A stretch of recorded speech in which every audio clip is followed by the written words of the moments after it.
I'm Cliff Mays. I teach, what do I teach? That's a good question, isn't it? Those who've been my students. I teach something related to educational psychology at BYU. Dr. Pam Blackwell is, let me introduce her. Why not?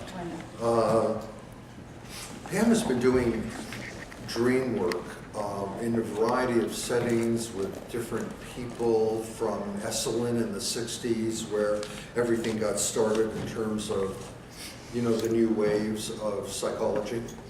Pam was sort of epicenter with all of that and has been doing dream work, as I say, in a variety of ways, and everything from organizational settings to one-on-one settings, small departments.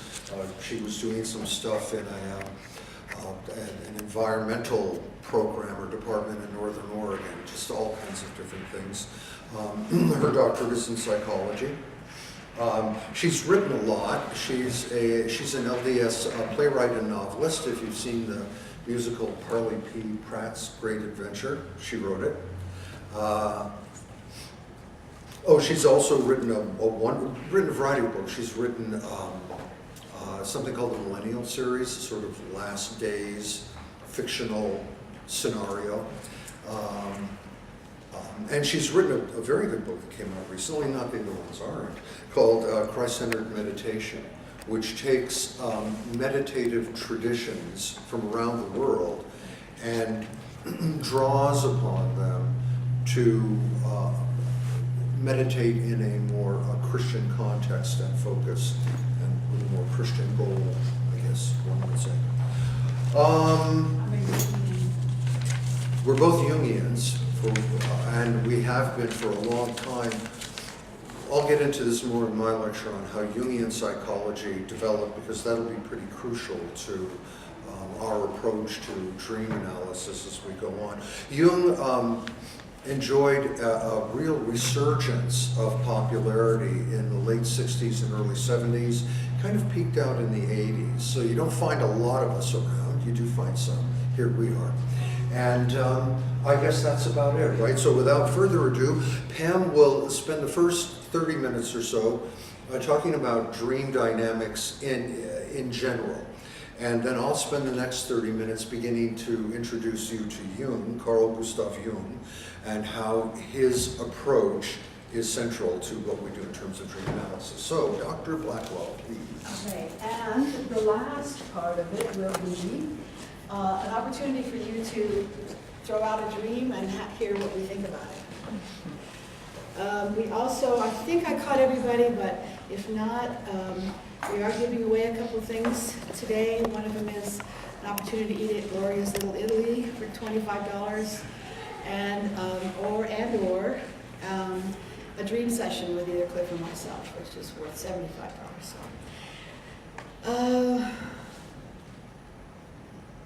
I always have to think of. Okay, well, anyway, let me start.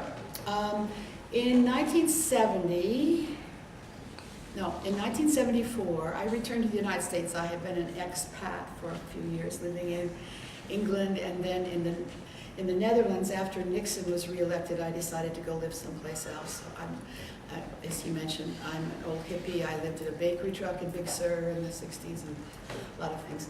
Anyway, I came back and I took a job as a research assistant at Stanford in the psychology department just when Stanford received a Ford Foundation grant to build a sleep lab, which is there were two of them in the country, the first, because they were studying sleep apnea and other things.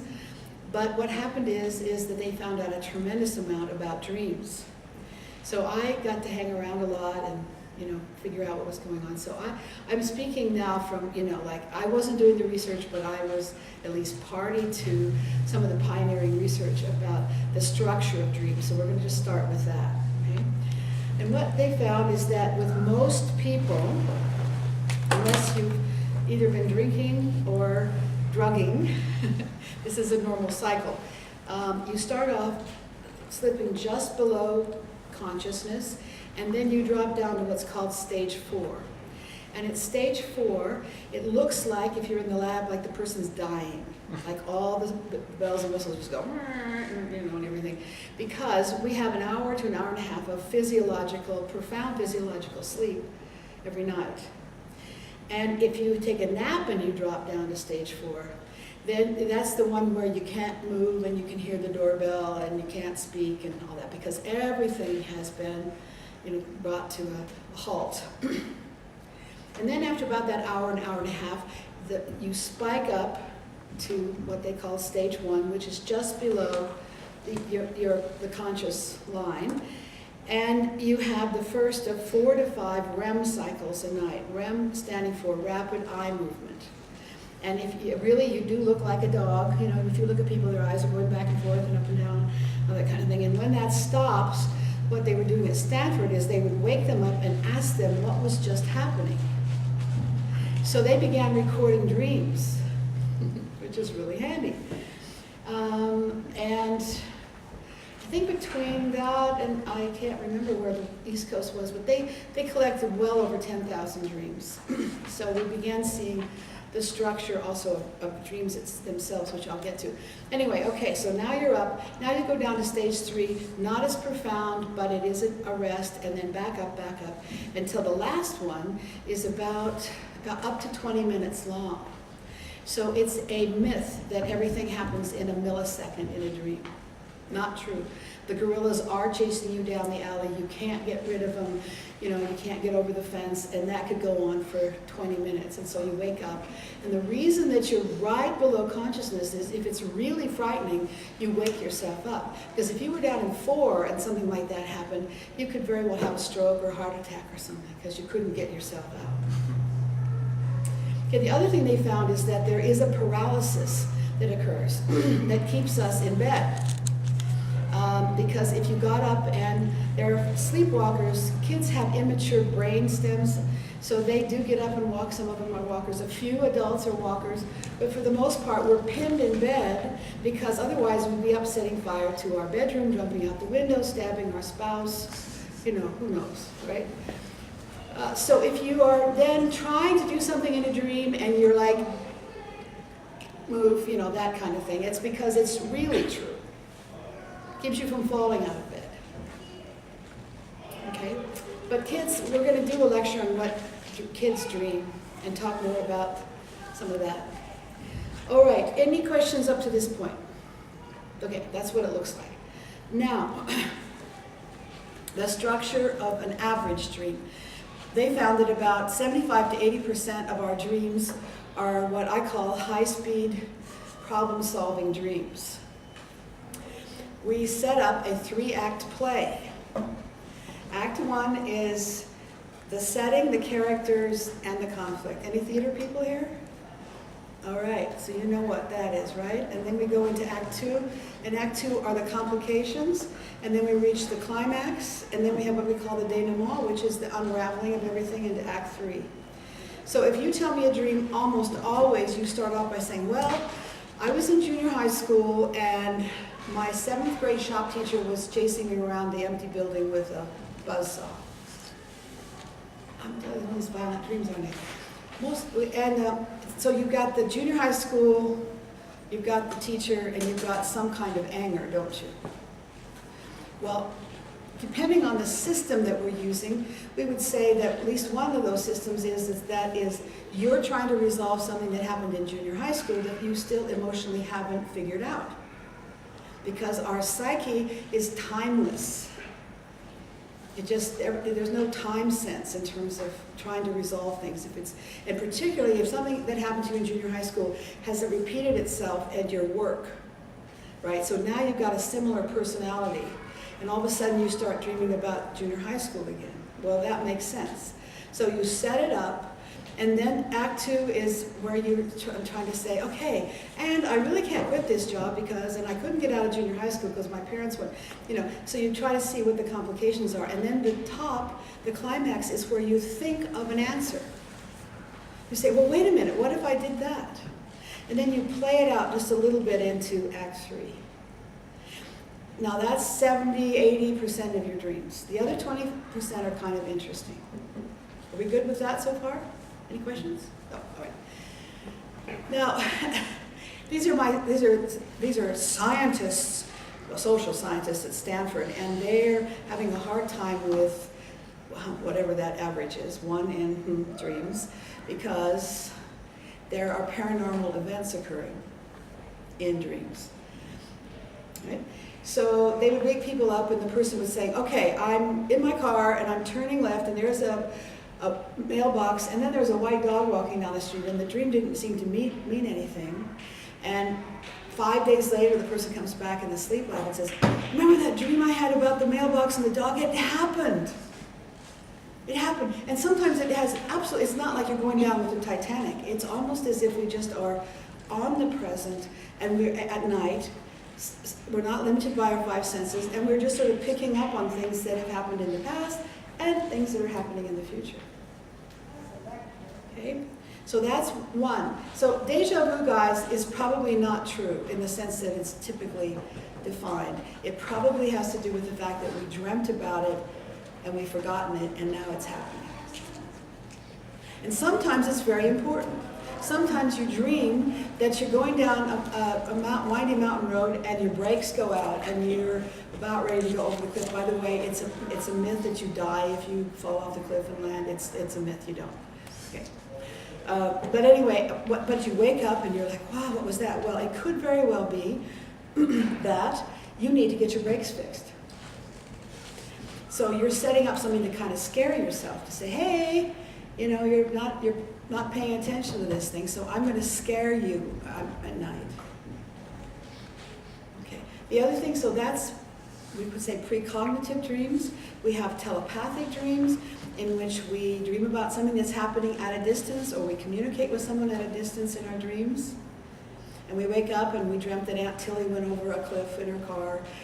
At 2 o'clock we wake up and we find out that in fact Aunt Tilly did go over the cliff at 2 o'clock. We have this ability to be telepathic. And then there are a couple other ones. People dream that they leave their bodies. And they will report, well, I'm out. I dreamt, but it didn't seem like a dream, that I was out of my body, looking down at my body, and I was floating around. And then I thought about Phoenix, where I grew up, and suddenly I was in Phoenix, and I was wandering around my grandmother's house. And then they sometimes report that they came back in and realized that they had been out of their bodies. This was in the 70s, and there was a man who came along named Robert Monroe, who actually could leave his body at will. So he wrote a book called Journeys Out of the Body, which I'm sure is still around somewhere in some library. And this became then like a subject of some interest. And then finally we have the situations where people will say, okay, I don't know if I was awake or asleep, and the sleep lab people would know that they're asleep. But my grandmother came to me. She was standing at the end of my bed, and she said, I love you, don't worry about the kitten, it will find you, or something. Probably not that silly. Grandmothers have other things to do over there, I guess. But people just said, you know, how do we dismiss this when people have this experience of seeing the dead? So I'm going to go on just to tell you a little bit more about what happened then. There's a Stanford Research Institute, SRI, which is not Stanford University, it's just a building adjacent to Stanford. And these guys heard about what was going on in the sleep lab, so they began trying to find people who were genuinely either psychic or telepathic. And they also started, this is the time when, this is part of why I'm writing my book, is I got involved with meditation around this time. They found these gurus and these yogis and people who were showing up in the United States for the first time. So the people at SRI gathered some of them up, and I will tell you of at least a couple that I saw the film. In one case, there was a Tibetan Rinpoche that claimed to have power over his bodily functions. And so on film, he takes a very sharp thin dagger, sticks it into his arm. It comes through the other side, so you watch as it goes in. He pulls out, puts his arm up. There's about 2 drops of blood, and then as you watch, the whole thing just becomes just this little red mark on his arm. There was a man named Peter Hurkos. I think it's Hurkos. I think he was Dutch. Can't remember for sure. They got him in there, and they set up an experiment where they put someone in Paris at an intersection, overlooking an intersection, in a room in Paris, and then they would ask Peter Hurkos to basically leave his body, find the person. They never told him where he was in Paris, and describe what the person is seeing out the window. Well, he was able to do this at will. So then people said, well, this could, he may not be leaving his body. This may be telepathy. He may be just picking up on, what, the mind of people. So they set up an experiment, and they said, okay, Peter, you go in that room and you do something to indicate that you're there. Okay.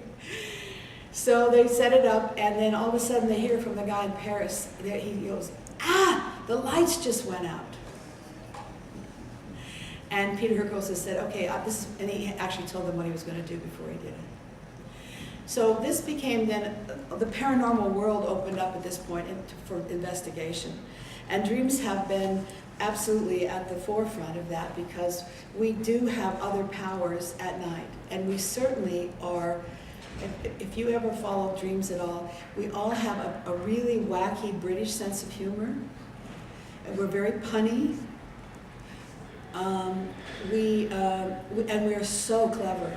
Oh my gosh, I mean, we're busy resolving issues in our lives. So it wasn't the pizza that you ate, and it wasn't the movie that you watched that night, or the TV program. That may have, well, the pizza, I don't know, but the program may have triggered something to get the dream started, but it gets you started. And we have these threads of our lives. We have a tapestry. So if you wake some up during the night, they're never dreaming about the same thing, unless it was like some horrible catastrophe.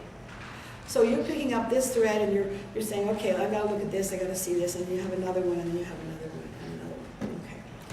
So that's really, really interesting. And then Jung came along. Well, he had already come along by this point. And if you're not familiar with Carl Jung, he'll tell you about him, but Carl Jung was a Swiss physician, psychiatrist, who had what he called personality A and personality B. And the personality A was this very strict Swiss scientist. Personality B was a completely whacked out mystic. He had open visions. He had open visions. He had open conversations with people, walked around, talked with them, saw them, had astonishing dreams. And so he began, and Cliff will tell you much more about this, looking at, well, what's going on at deeper levels? Do we not have a soul? He called it a capital S self. Okay? And what's the soul doing? Does it have its own agenda? Is it in a underground river running along? And how do we know what is going on in the depths of who we are? So dreams became the major vehicle for being able to do that. And what basically we found is that, yes, there is a whole other level. And it is mostly at using profound symbols, which are called archetypes, and Cliff is going to talk more about those. And we are busy resolving soul issues. Okay, just to emphasize that.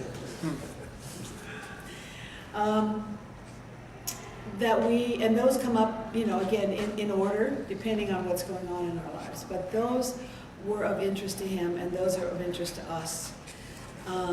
He also included work with sand tray work. And if you guys aren't familiar with sand tray work, it's using small figurines, putting them in a thing of sand, and placing them just wherever you want to. And then it's like working with dreams, because you're working with symbols, and it does mean things. And you do like a series of at least 6, and there's a whole movement and messages that are sort of coming from these deeper levels.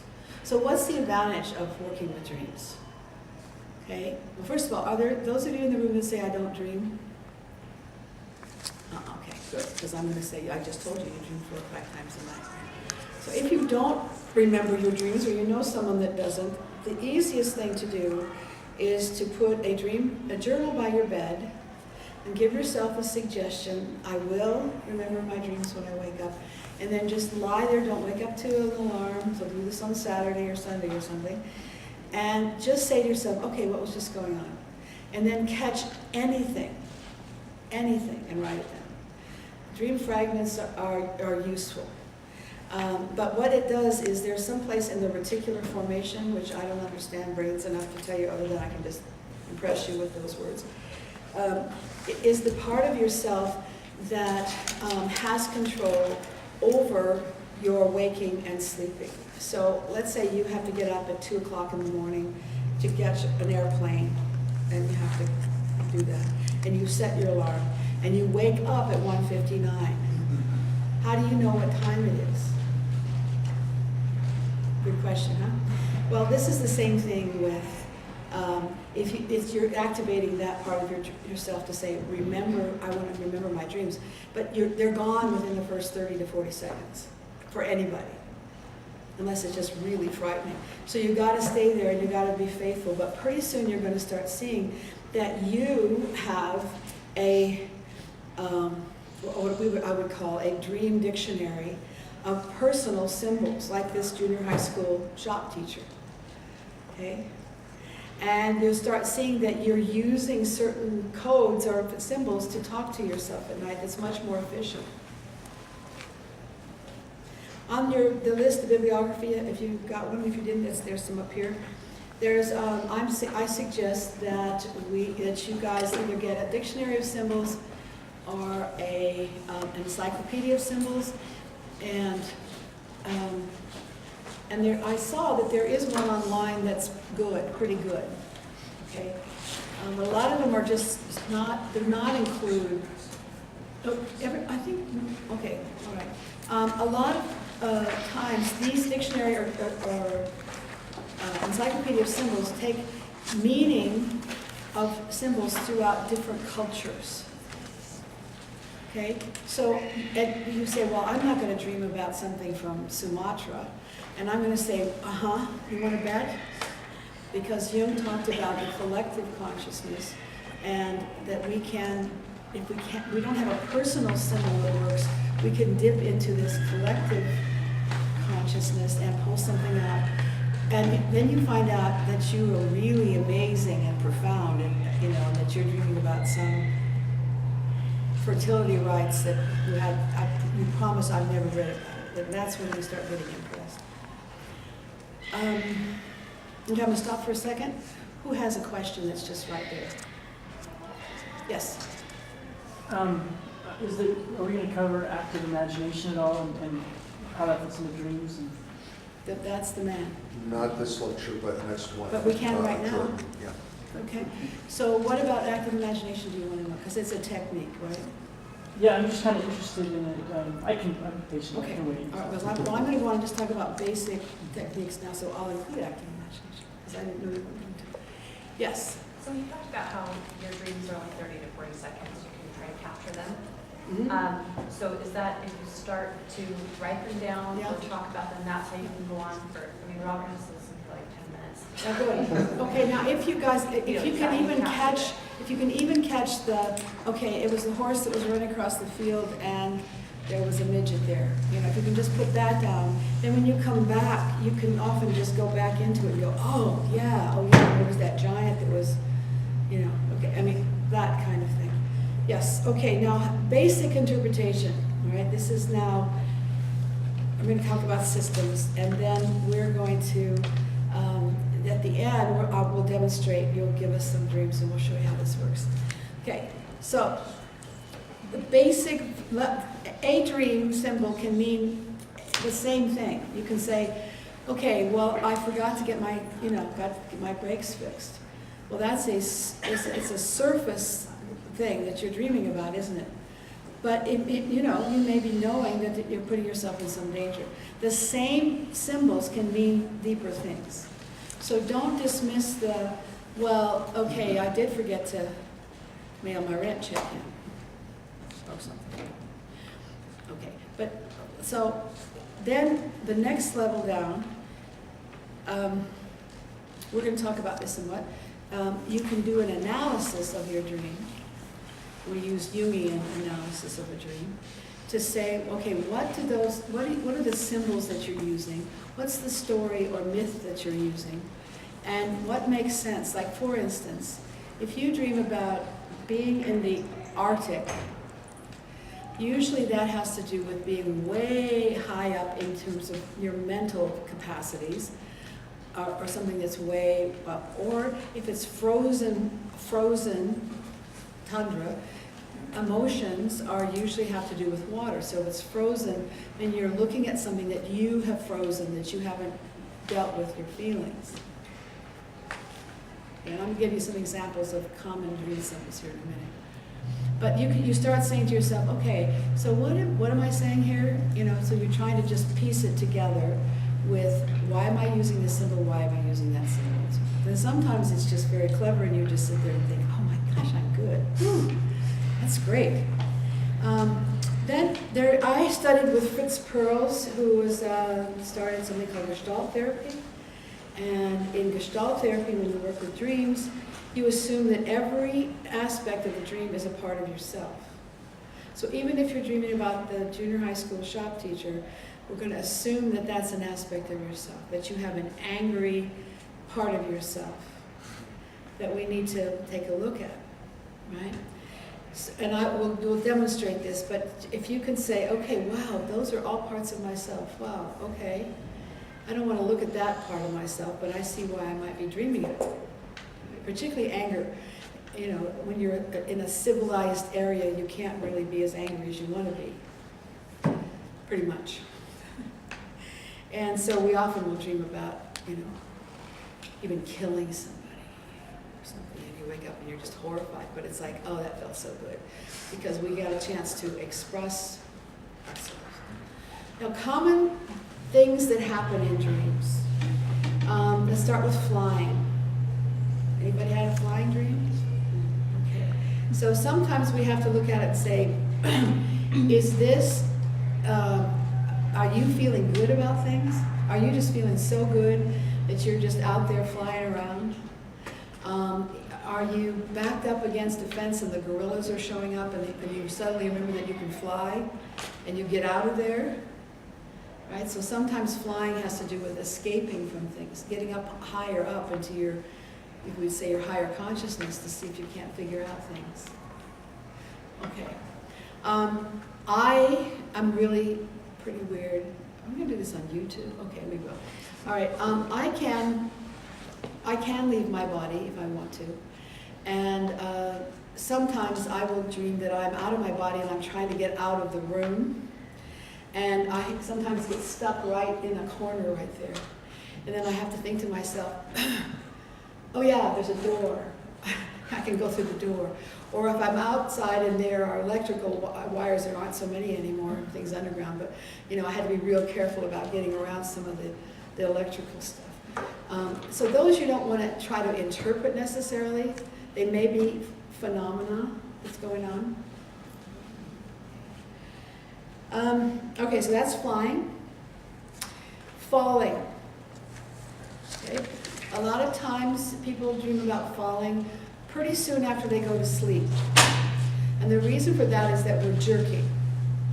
Okay, and the startle reflex that babies have, we still have that kind of, I better catch myself, I'm going to fall. Right? And so we fall, and again, we had enough dreams to show that people actually did fall off the cliff and land and nothing happened.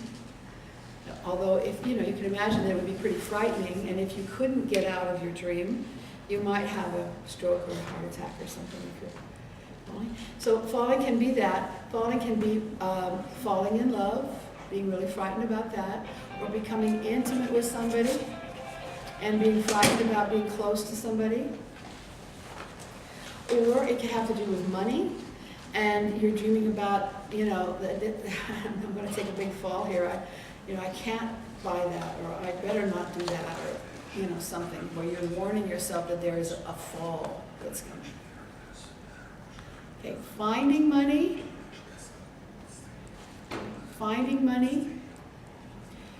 is like finding treasure, and sometimes this has to do with your own creativity. It can have to do with your own sense of that let's say the creative thing that you're involved with is going to actually end up giving you money. But sometimes it has to do with treasures that you're finding within yourself, not just literally money. Losing money, the same thing. You may be warning yourself literally that you better not go in that direction because you're going to end up broke. But it also may have to do with being in a relationship with somebody where you feel like you're losing, precious parts of yourself. Okay, how about nudity? Anybody dreamt that they were sitting on a bus and looked down and didn't have any clothes on? Running down a beach? Those kinds of things. Well, it sometimes can mean a couple things. One is that if you're really having a good time and you have no clothes on, it could very well be that you're feeling like I'm really in touch with the natural part of myself. Kind of like, babies, kids run around. They don't think about it. The other thing has to do with public embarrassment. We will dream about things like that if we're embarrassed. Okay, so those are common dream themes. Again, this is one of 7 lectures, and so we're going to get really more into some of this as we go along. But we were asked about active imagination. The term active imagination is used in Jungian dream work. What Jung would do is to have someone recount a dream, and then he would have them stay right there in that state and say, okay, let's imagine that this goes on. What happens next? And people will say, oh, well, it's just my imagination. Well, so is your dreams or your imagination. And what's kind of interesting is that sometimes we'll wake ourselves up before there is a resolution because there's a lot of feeling that goes with it. But if we can stay there and keep breathing and watch it, then there often are resolutions to things that we hadn't thought of before. So that's certainly something you can do for yourself. Later, next time, I'll demonstrate Gestalt therapy and chair changing and a bunch of things like that. Okay, I am now exactly half an hour into this. Any last questions? Somebody had to leave? This is your moment of exit. Yeah, go ahead. Yeah, you need to leave? Yeah, you mentioned that you had to leave. Yes. Question? Yeah. Let's talk a little bit about before our dreams being connected with other dreams. Yes. And being able to interpret those and when Okay. to step forward with those Mhm. kind of things. Often spouses, people who are close in relationships, besides that, will actually have some of the same dream things when they wake up. It's almost like they've been together in a dream, which is pretty cool when you think about it. And again, we have to know what the topic is, but sometimes it's people together solving a problem like what to do about a child, or if they've had a fight before they go to bed at night, then they start dreaming about just like trying to work it out at night. Or we may go someplace like we're worried about our dad, and he's in a nursing home someplace, and we dream about him.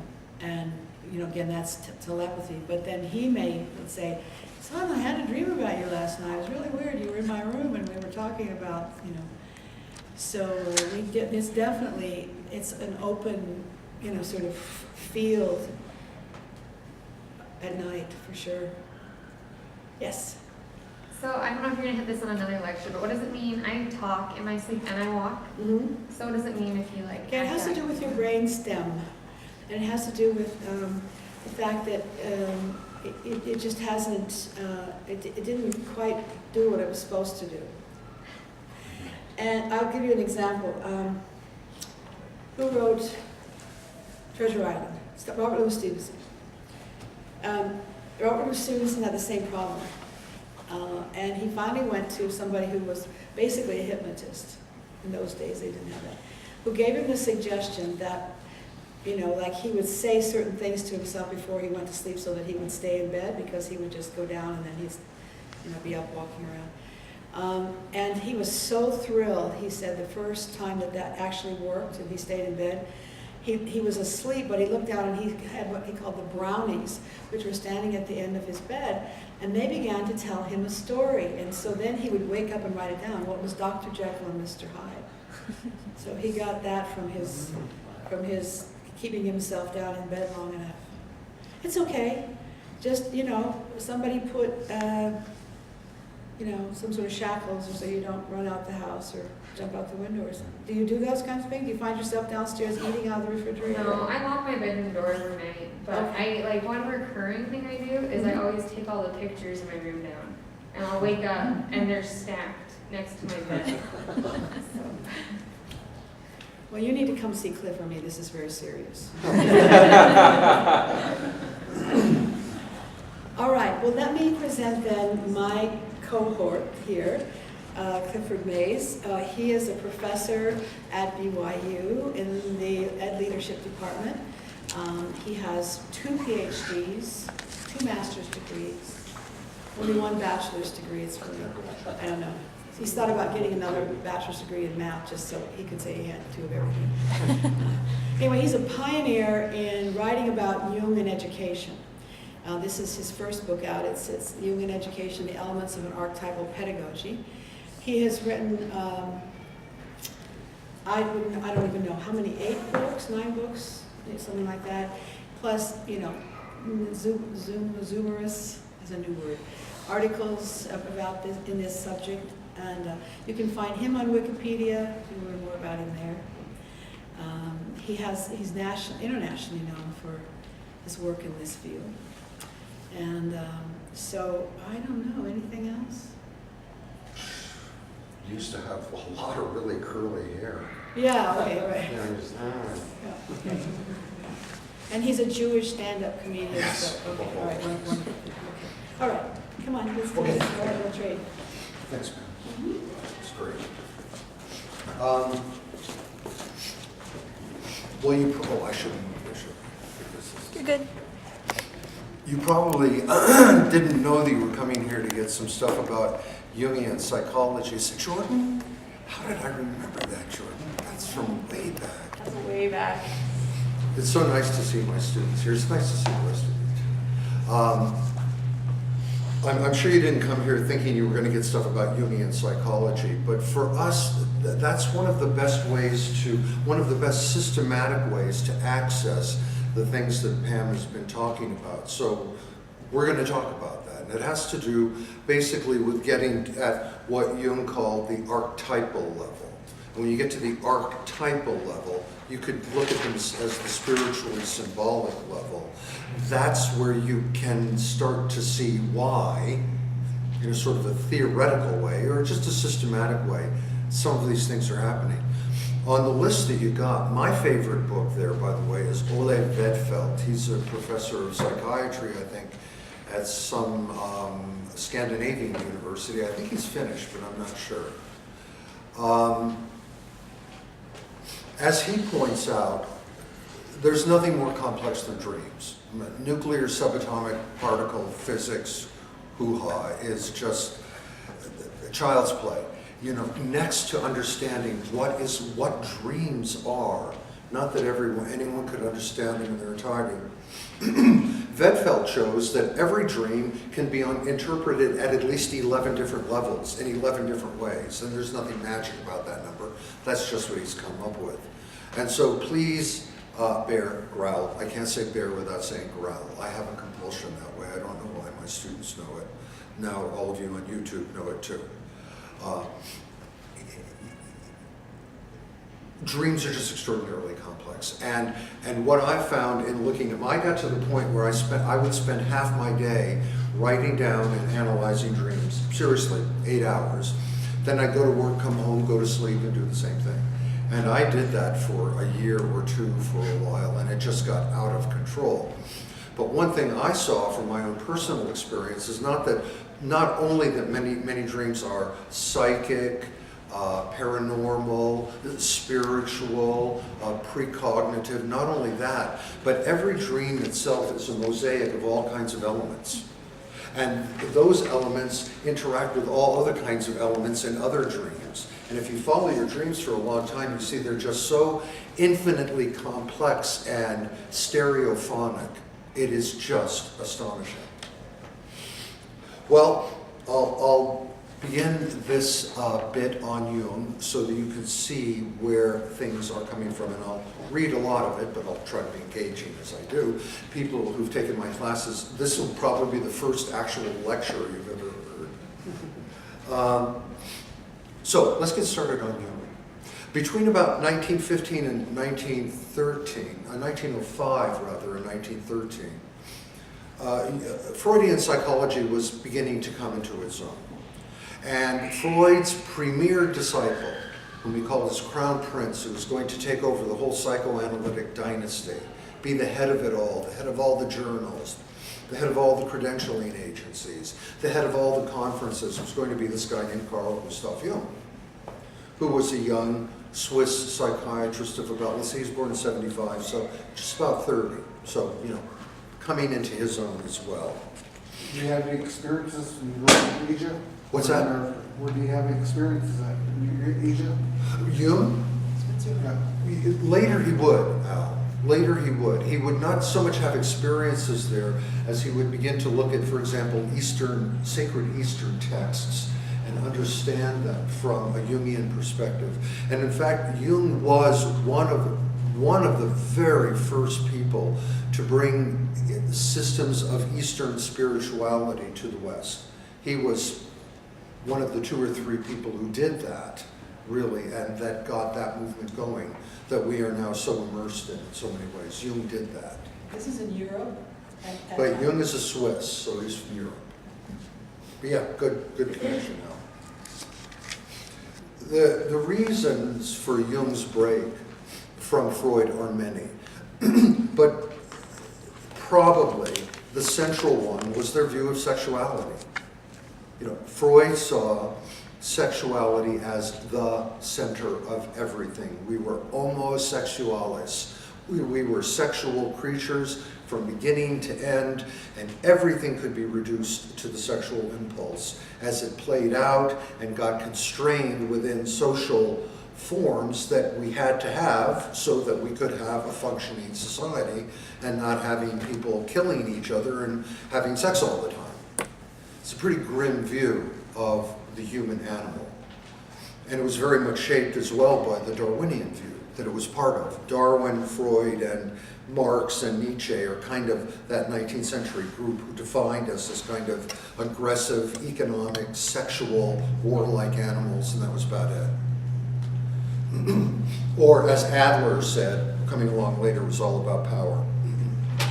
For Jung, it was just too much, or rather too little, to conclude that everything was reducible to sexuality. The love of one's parents, the love of one's country, one's calling in life, one's children, one's experiences with the divine, all kinds of things. Jung just thought it was too bad, it was too small to say that all of this was reducible to intercourse. Jung never denied the importance of sexuality at the ego level. But what Jung said is things go much more deeply than the ego level, and that's where his relevance to dreams becomes huge.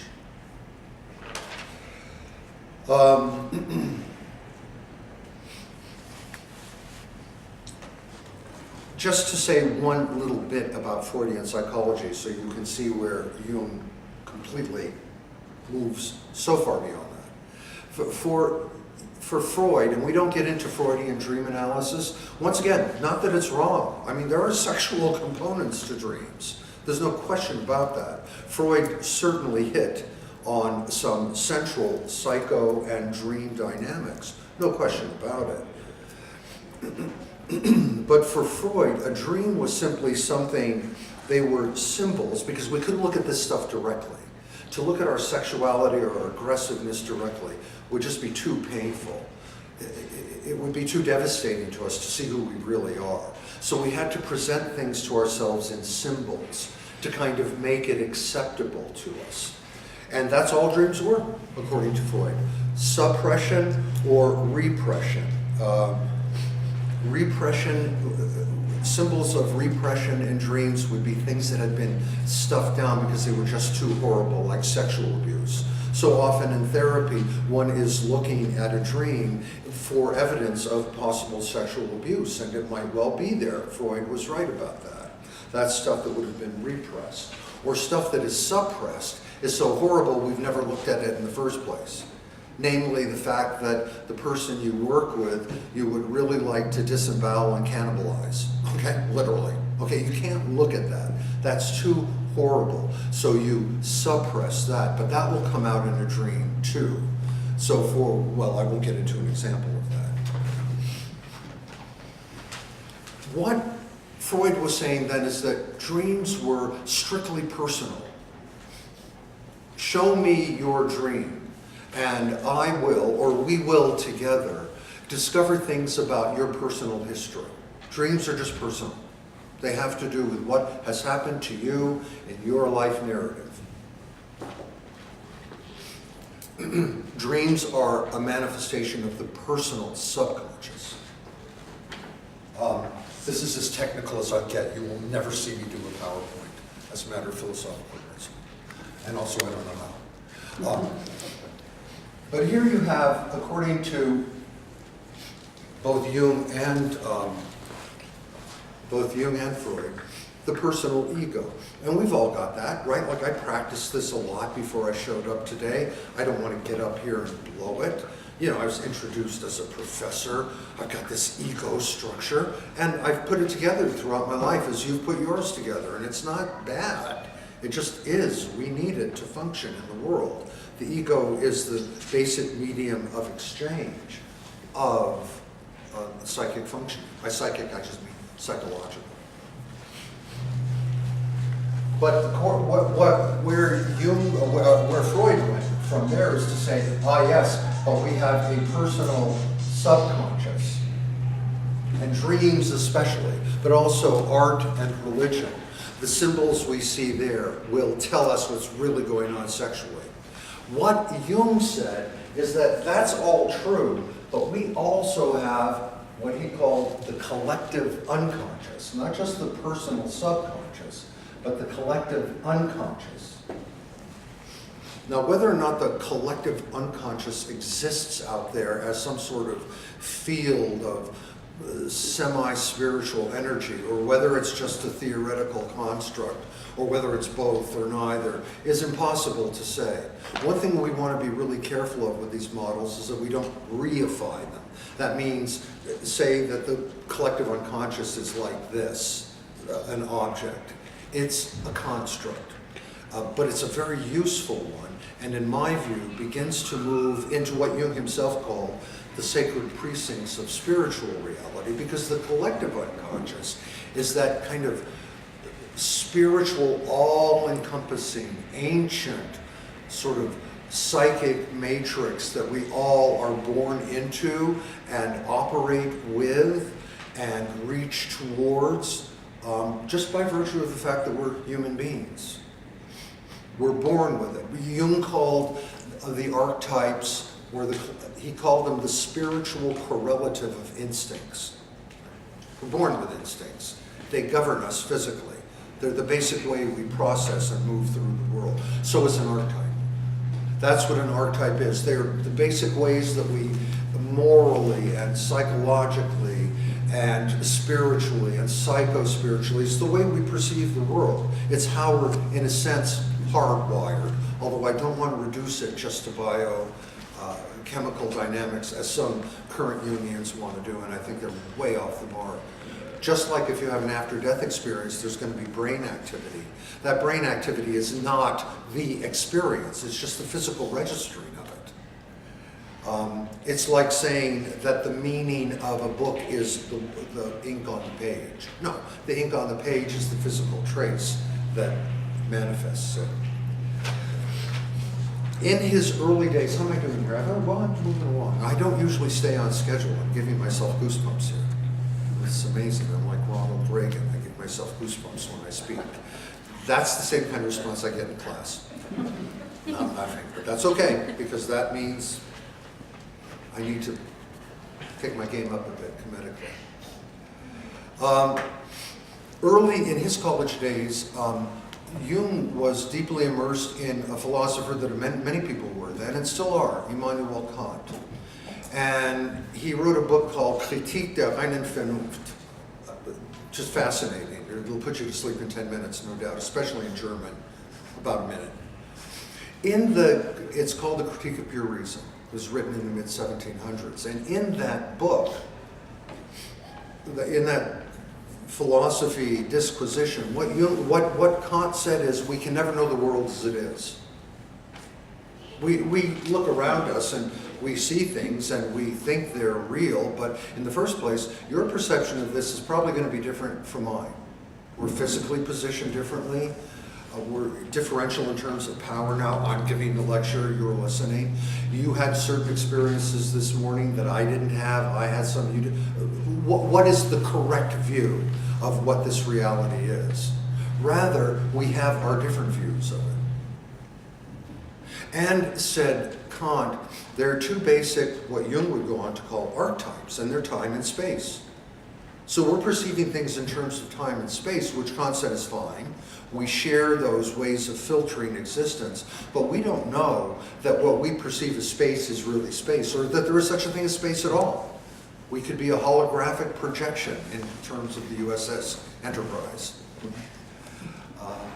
And time. What is time? Your experience of time and my experience of time, we can sit and meditate for a minute and say nothing. We're going to have very different experiences of passage. Which one is right? Neither one. Both. And this is why Jung was so interested in synchronicity, a term that he developed. When something synchronistic happens, as a Jungian scholar, Roderick Mayne puts it, it ruptures our understanding of time. It couldn't have happened. I mean, I dreamed that something was happening at the same time it was happening. That doesn't happen from 3,000 miles away. That doesn't happen in a Cartesian or Newtonian time-space frame reference. A synchronicity ruptures time. And it's a clue to us that what we see as space and time are not necessarily the whole story, and probably just at the very beginning of a story that's much grander and more complex than we know, and much more spiritually charged. Well, Jung went on to say that not only time and space, but that our entire way of processing, making meaning of our lives is archetypal in its basis. That means we come predisposed to interpret things in certain ways. As I said, Jung called them the spiritual correlates of our physical instincts. He also, I'll give you some quotes, and believe me, trust me, I'm a doctor, but believe me, this feeds precisely into what Pam and I are talking about in terms of understanding your dreams at the deepest levels. Let me give you an example. It's from Jung. Why don't I quote it? It's from his very important and interesting book called Memories, Dreams, and Reflections, which he wrote at the end of his life, 1965, and he died shortly thereafter. His life was extraordinary. He was a brilliant physician and psychiatrist. Even more, he was a brilliant mystic. This is when he first got a clue that about what an archetype was. He was a psychiatrist at a psychiatric hospital in Switzerland called the Berghölzli Clinic, which was very famous at that time. And he was an intern there, and then after that, the chief resident. And he says one day, I think this was I don't know, I want to say 1916, but that's too late. One day I came across a young patient blinking through the window up at the sun. This was obviously, Jung was interested in psychosis, unlike Freud, who was more interested in neurosis. He was blinking up at the sun, Jung writes, and moving his head from side to side in a curious manner. He took me by the arm and said he wanted to show me something. He said that I must look at the sun with my eyes half shut, and that if I did, I could see the sun's phallus. If I moved my head from side to side, the sun phallus would move too, and that was the origin of the wind. I made this observation about 1906, Jung writes.